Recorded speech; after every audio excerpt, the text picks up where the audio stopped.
বিশ্বের অধিকাংশ সফল মানুষ পার্কিনসন্স লটা বোঝে, সময় এবং কাজের ফাঁদে পড়ে না। কি এই Parkinson's law?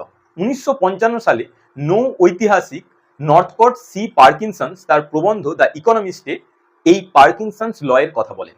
The Parkinson's law is the idea that your work will expand to fill the time allotted for its completion. অর্থাৎ কাজ প্রসারিত হয় উপলব্ধ সময় অনুসারে। অর্থাৎ 2 ঘন্টার কোনো কাজের জন্য যদি তোমাকে 8 ঘন্টা সময় দেওয়া হয়, তাহলে তুমি সেই কাজটা করতে 8 ঘন্টা সময় লাগবে।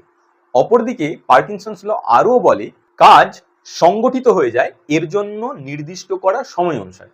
অর্থাৎ যদি তোমার 8 ঘন্টার কোনো কাজ থাকে এবং ইমার্জেন্সির কারণে তোমাকে সেই কাজটা 4 ঘন্টাতে করতে হয়, তাহলে তুমি সেই কাজটাকে 4 ঘন্টাতেই করে নিও। বিশ্বের অধিকাংশ সফল মানুষ স্বল্প সময়ে অধিক প্রোডাক্টিভ কাজের জন্য নিজেকে একটা সঠিক এবং কঠোর ডিসিপ্লিনের মধ্য দিয়ে গড়ে তোলেন। তারা সর্বদা তাদের প্রতিটা কাজের জন্য একটা টাইট সময়সীমা বেঁধে দেন এবং সেই সময়েই নিজের কাজটাকে করার চেষ্টা করে। অপরদিকে সাধারণ মানুষ একটা স্বল্প সময়ের কাজের জন্য দীর্ঘ সময় নেয় এবং অল্প কাজেই অনেক ব্যস্ত হয়ে পড়ে।